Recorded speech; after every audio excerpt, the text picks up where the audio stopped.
তো প্রথমে আপনাদের জানতে হবে এই জন্য ডাইনোসর আসলে কি এবং এই ডাইনোসর কিভাবে মৃত্যুবরণ করেছিল, ডাইনোসর কিভাবে ধ্বংস হয়েছিল, এই বিষয়টা আপনাদের জানা অত্যন্ত জরুরি।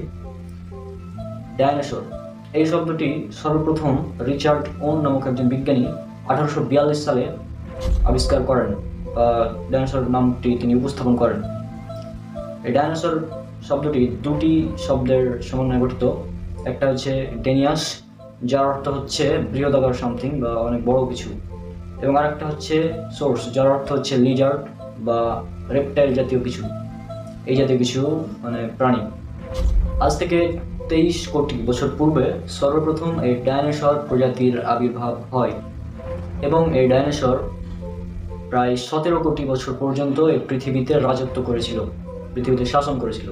এখন যেমন আমরা মানুষেরা পৃথিবীকে শাসন করছি, অর্থাৎ মানুষ হচ্ছে পৃথিবীর সমস্ত প্রাণীদের উপর নেতৃত্ব লাভ করেছে, সেরকমই আজ থেকে প্রায় 23 কোটি বছর পূর্বে ডাইনোসর এই পৃথিবীতে রাজত্ব করত এবং তারা প্রায় 17 কোটি বছর পর্যন্ত রাজত্ব করেছিল। এবং এই ডাইনোসর অনেক বৃহদাকার একটি মানে প্রাণী ছিল এবং এর আয়তন যদি আপনারা চিন্তা করেন, এর যে দৈর্ঘ্য এর যে দৈর্ঘ্য ছিল সেটা ছিল 190 ফুট দৈর্ঘ্য, এবং এর যে উচ্চতা ছিল সে উচ্চতা ছিল প্রায় 40 ফুট বা 4 তলা বিল্ডিংয়ের সমান।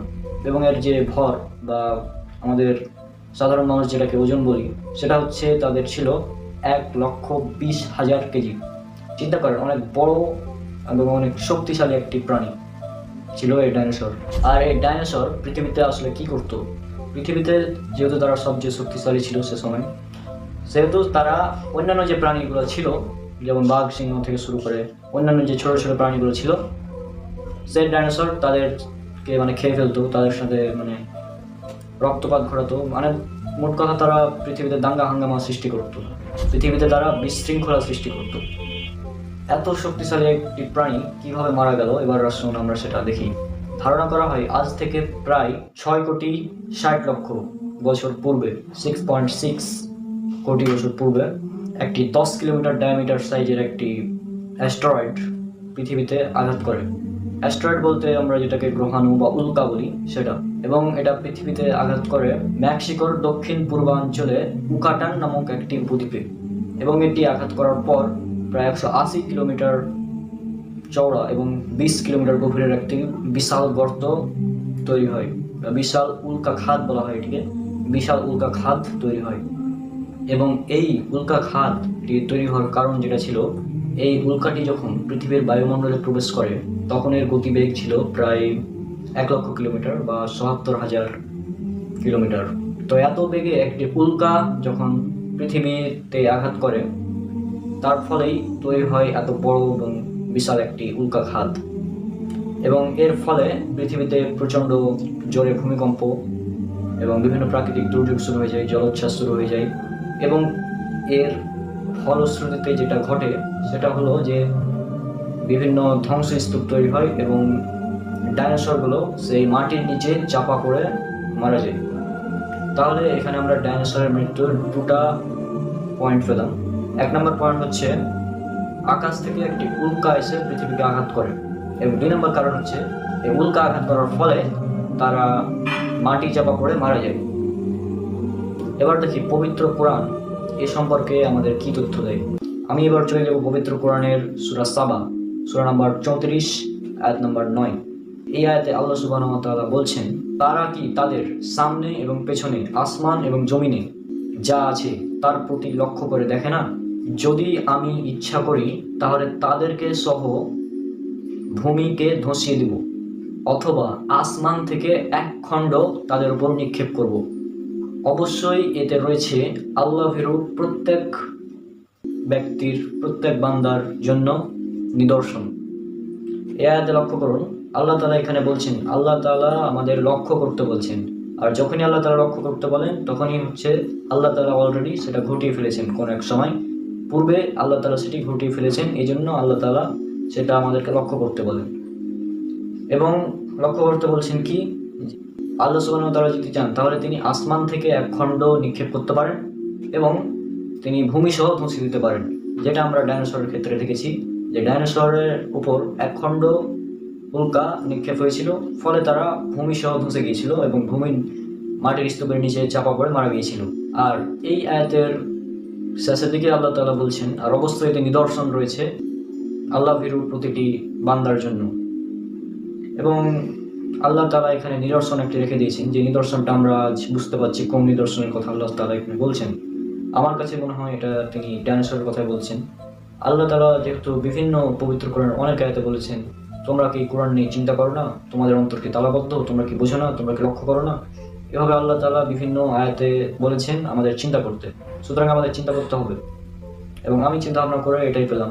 এবং আরও একটি আয়াত যেটাও ডাইনোসরের সাথে মিলে যায়, সেটা হচ্ছে আল্লাহ তাআলা পবিত্র কোরআনের সূরা আরাফ সূরা নম্বর 7 আয়াত নম্বর 56। এখানে আল্লাহ তাআলা বলছেন, পৃথিবীকে কুসংস্কার মুক্ত এবং তাকে ঠিক করার পর তোমরা তাতে দাঙ্গা হাঙ্গামা ফাসাদ সৃষ্টি করো না। অর্থাৎ আল্লাহ তাআলা এখানে বলছেন পৃথিবী আমাদের জন্য ঠিক ছিল না, আমাদের বসবাসের যোগ্য ছিল না এই পৃথিবী। অর্থাৎ পৃথিবীতে এমন কিছু ছিল যারা থাকলে আমরা এই পৃথিবীতে ঠিকভাবে বসবাস করতে পারতাম না, এবং পৃথিবীতে যারা ছিল তারা অবশ্যই দাঙ্গা হাঙ্গামা সৃষ্টি করত। এ কারণে আল্লাহ তাআলা বলছেন পৃথিবীতে এক সময় ছিল, যারা ছিল তারা দাঙ্গা হাঙ্গামা সৃষ্টি করত, এবং আল্লাহ তাআলা এটাকে ঠিক করেছেন। এবং এই ঠিক করার পর আমরা যেন দাঙ্গা হাঙ্গামা সৃষ্টি না করি, সেজন্য আল্লাহ আমাদেরকে নির্দেশ দিচ্ছেন। আর ডাইনোসর আমরা জানি অনেক শক্তিশালী ছিল, তাদের কারণে কোনো প্রাণী তখন নিরাপদ ছিল না, তারা প্রত্যেকের উপর রাজত্ব ছিল একটা, কারণ তারা ছিল অনেক শক্তিশালী প্রাণী, অনেক বড় আকারে তারা অনেক বড় ছিল এবং শক্তিশালী ছিল, যার কারণে তারা দাঙ্গা হাঙ্গামা সৃষ্টি করত। এবং আল্লাহ তাআলা এই জন্য বলছেন যে তাদেরকে ধ্বংস করে আল্লাহ তাআলা সেখানে ঠিক করেছেন, পৃথিবীকে আমাদের বসবাসযোগ্য করেছেন, পৃথিবীকে আমাদের বসবাসযোগ্য করেছেন আল্লাহ তাআলা। কারণ ডাইনোসর যদি থাকতো তাহলে আমরা এখানে থাকতে পারতাম না, কারণ ডাইনোসর অনেক শক্তিশালী প্রাণী। এবং চিন্তা করেন, আপনি আপনার সামনে যদি 4 তলা বিল্ডিং এর সমান 190 ফিট একটা বড় প্রাণী হঠাৎ করে চলে আসে, তাহলে আপনি সেখানে টিকতে পারবেন? অবশ্যই না।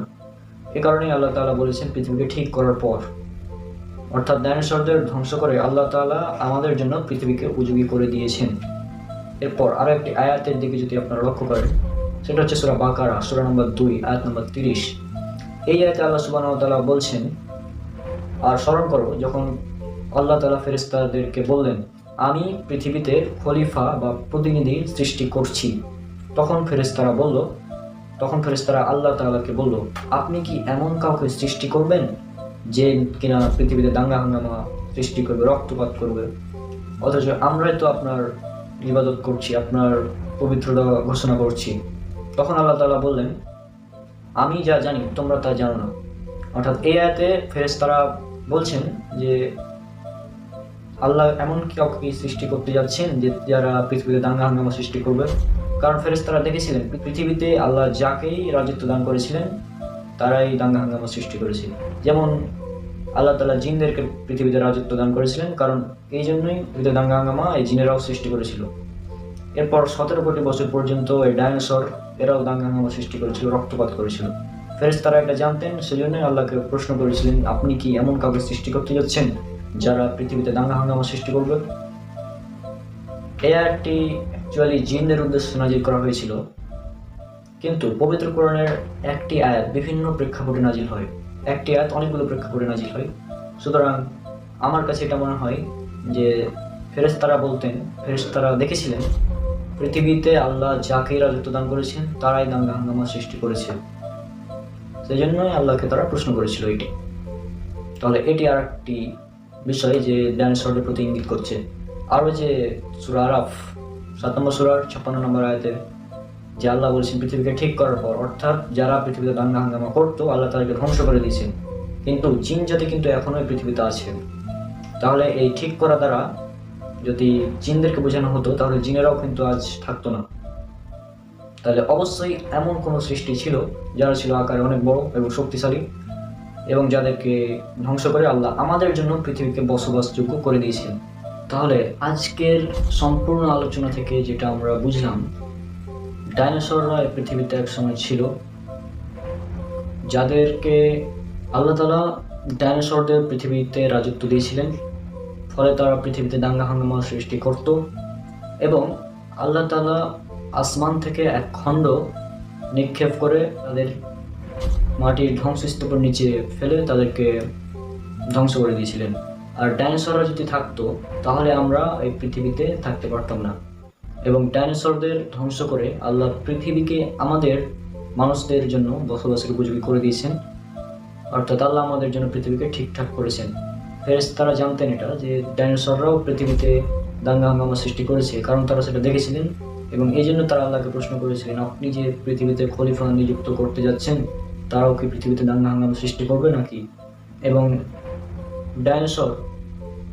ডাইনোসরের যে ফসিল, অর্থাৎ ডাইনোসর যে কঙ্কালগুলো, সেগুলো আমরা আজকাল দেখতে পাচ্ছি এবং এটা দ্বারা এটাই বোঝা যায় যে ডাইনোসর পৃথিবীতে একসময় ছিল এবং পবিত্র কোরআনে সেটা ইঙ্গিত দেওয়া আছে। ডাইনোসরের তো কয়েকদিন আগে মানুষ আবিষ্কার করলো, কিন্তু পবিত্র কোরআন সেটা 1400 বছর আগেই বলে দিয়েছে। তাই আসুন আমরা পবিত্র কোরআন নিয়ে গবেষণা করি এবং ইসলামকে মেনে চলার চেষ্টা করি। তো আশা করি আপনারা কিছুটা হলেও ধারণা পেয়েছেন এই ডাইনোসর সম্পর্কে পবিত্র কোরআনে কি বলা হয়েছে, এবং এটা গবেষণার ফলাফল। আল্লাহ তাআলা আমাদেরকে পবিত্র কোরআন নিয়ে গবেষণা করতে বলেছেন, সেজন্য আমরা পবিত্র কোরআন নিয়ে গবেষণা করছি এবং এই গবেষণা করাতে কোনো গুনাহ নেই। আল্লাহ আমাদেরকে যেহেতু গবেষণা করতে বলেছেন, আমরা গবেষণা করছি। আর আপনারাও পবিত্র কোরআন নিয়ে গবেষণা করুন, ইনশাল্লাহ অনেক কিছু জানতে পারবেন। আজকের ভিডিওটি যদি আপনাদের ভালো লেগে থাকে তাহলে অবশ্যই একটি লাইক দিবেন।